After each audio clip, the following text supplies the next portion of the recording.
All right, this is a review for Manifesto, a film coming out in the summer 2017, starring Cate Blanchett in a variety of roles, and we just watched the trailers.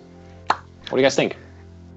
So, to dive in here quickly, this seems like the one-woman show that your friends force you to go see, that you really don't want to go see. No, It's Cate Blanchett. Come on.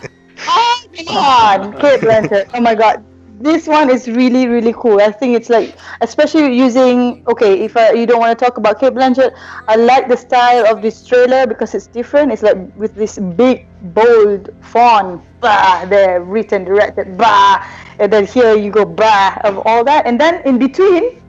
All these scenes that I'm like, what is this? I don't understand. I want to go. I want to see. And this is, I think, the objective of trailer. You tease you, and then I don't understand the story, and I want to go and find out. See, I'm afraid that I'm gonna leave. I'm gonna go. I'm gonna pay money, and then I'm gonna leave, still saying, "What was this about? I have no idea." Yeah, but I think you have to keep that open mind of thinking, okay, this is more experimental. It started out as an art installation, so I think you have to go into it with that mindset of, okay, I'm not going to go in seeing just your typical narrative. You have to kind of dive into, okay, I'm going into an experimental film. I have to be, almost you have to prepare yourself to go into the experimental zone instead of just a regular narrative, right? I think that's actually the main point. Like the impression that I'm getting from the trailer, just like you said just now, Carrie, is that it's experimental, and I think the question of whether you're going to enjoy it is whether you're open to this experiment or not. And it seems to me like, of course, the thing is that Cate Blanchett, it's like a one woman show. It's a tremendous vehicle for an actor or actress to get a chance to act, like as 12 or 17 or whatever, how many different characters in one film. 13. How many is it? 13 characters. Screen. Because it's basically like a demo reel. It's like a demo reel of your acting breadth, and so it's really really cool. But what's difficult to get from the trailer is whether it's actually an entertaining good film. And it's definitely an experiment, and it's maybe an experiment worth spending your time on. But I'm not quite sure or convinced that it's actually very entertaining. You know what I mean? I 100% agree, and I'm gonna trust my gut on this one and say that it's probably not entertaining. I think it would work really well at the MoMA. I think that if you're seeing it as an art installation at a museum, you're walking in, you're more mentally prepared for what probably you're going to see, versus, going into a theater and going, okay, here's my $15 or $13, however much you're paying at the movie theater for, I want to go see a feature film that's a narrative. I think there's a big difference, but it's also, if we're talking about a film about art anyway, I would expect to see it more so in a museum than I would almost in a theater. I mean, that brings up an interesting conversation too.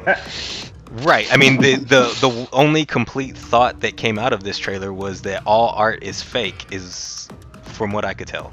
And I don't know. I don't like I said, they're not doing a good job selling me personally.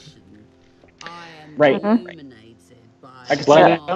I also didn't get the impression necessarily from the trailer that it's particularly cinematic. So, I mean, if I had to choose between watching this film in the cinema versus watching it, on television at some point, or at my home theater, so to say, then I would probably opt for the home theater rather than the cinematic experience. All right, watch it at home for Moritz. Everybody else, what do you think? I think this is so Berlin, and I think you this is the concept, the tune, the theme that is going right now. It's like I think people around Berlin would want to go and see it outside and go and see in the cinema. I don't know about people in Malaysia. I think they wouldn't want to. They would agree as well. Like, what is this? I don't find any narrative. But with this like non-narrative, and it's just like very unique I don't know, film, they would want to go. I think I would want to go. Okay, that's a. I think That's a yup. yeah, and I was gonna say, I think seeing it in a theater would be a great experience. I mean, who wouldn't want to watch 2 hours of Cate Blanchett dive into all these diverse characters? I mean, wow, that right there is quite an experience. Yeah, thinking about that, like you are in this zone, like you are being locked up and just watch. If I'm at home and then I have all this like honking sound on the street, next to my TV station here at TV room. And then it's like, okay, and then somebody call me up, and then, there's a lot of interruption. I think I would not enjoy the film. So I think, yeah, you guys should go and see this cinema. And I'm gonna go ahead and stamp this as the only if I'm forced to watch it. All right. We're the Film Squad. That was our review for... What's it called again? Manifesto. Out in the summer 2017. And check out our other reviews on other films and see you soon. Ciao.